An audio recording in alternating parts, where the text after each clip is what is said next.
নমস্কার বন্ধুরা, আজ আমি আপনাদের সাথে শেয়ার করতে চলেছি এমন একটি টিফিন রেসিপি যা মাত্র ১ কাপ সুজি দিয়ে তৈরি হয়ে যাবে।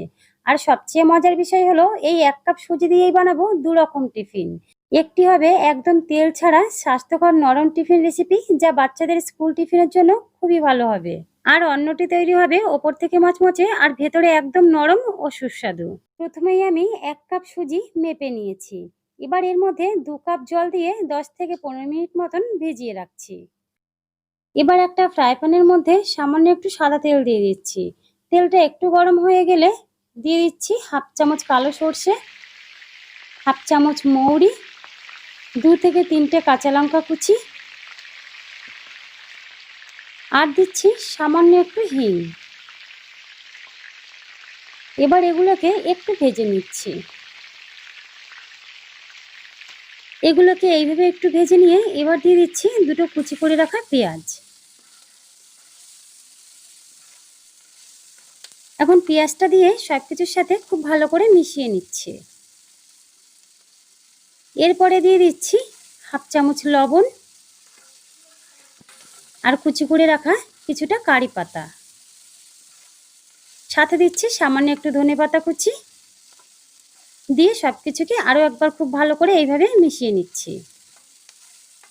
২ থেকে ৩ মিনিট এইভাবে মিশিয়ে একটু সময় ভেজে নিচ্ছি। খুব বেশি ভাজবো না, শুধু পেঁয়াজের রঙটা এইভাবে একটু হালকা বদলে গেলেই তারপরে নামিয়ে নেব। এদিকে ১৫ মিনিট ভিজিয়ে রাখার পরে সুজিটা এখন খুব ভালোভাবে ভিজে গেছে।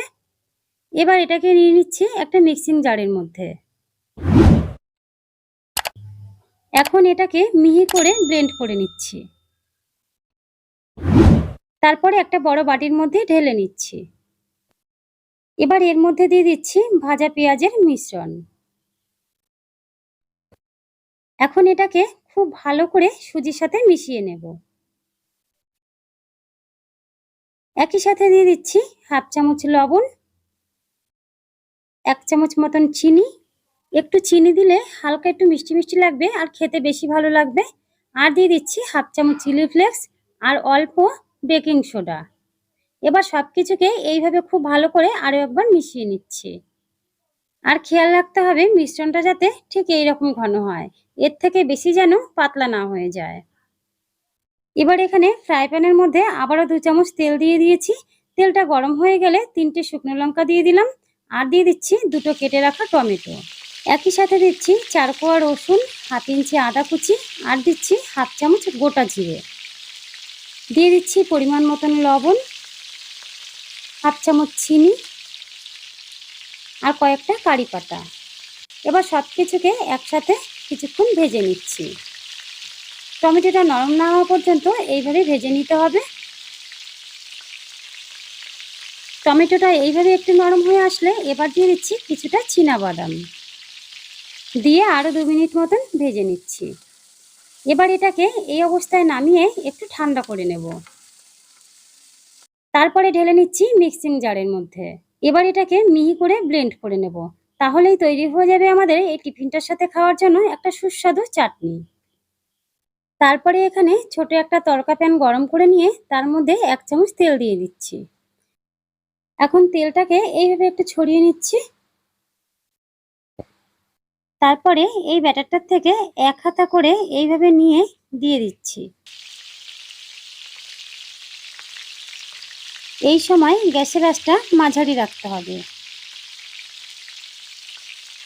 এবার এক পাশ সুন্দর লালচে রং ধরে আসলে একটা ছোট চামচের সাহায্যে এইভাবে উল্টে দিচ্ছি।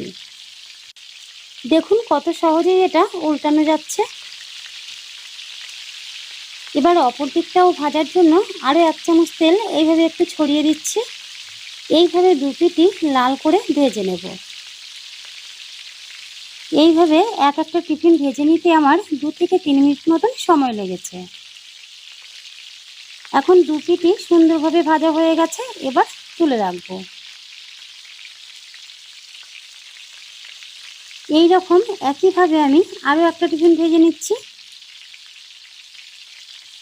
বন্ধুরা, একেবারে কম সময়ে আর কম খরচে ঘরে থাকা উপকরণ দিয়েই এই রেসিপিটা বানিয়ে দেখুন।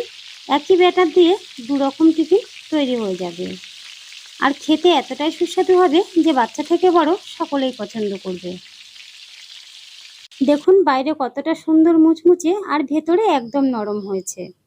এই রেসিপিটা একদম গরম গরম খেতে দারুণ লাগে। এবার আরেক রকম তেল ছাড়া টিফিনটা বানিয়ে নেওয়ার জন্য আমি এখানে নিয়ে নিয়েছি দুটো ছোট বাটি।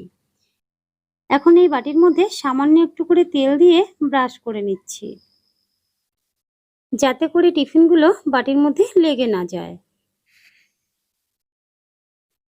এবার বাকি যে ব্যাটারটা ছিল সেটাকে এইভাবে হাতায় করে বাটির মধ্যে দিয়ে দিচ্ছি।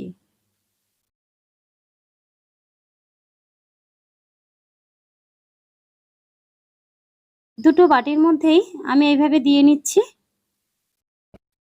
এবার ওপর থেকে দিয়ে দিচ্ছি সামান্য একটু চিলি ফ্লেক্স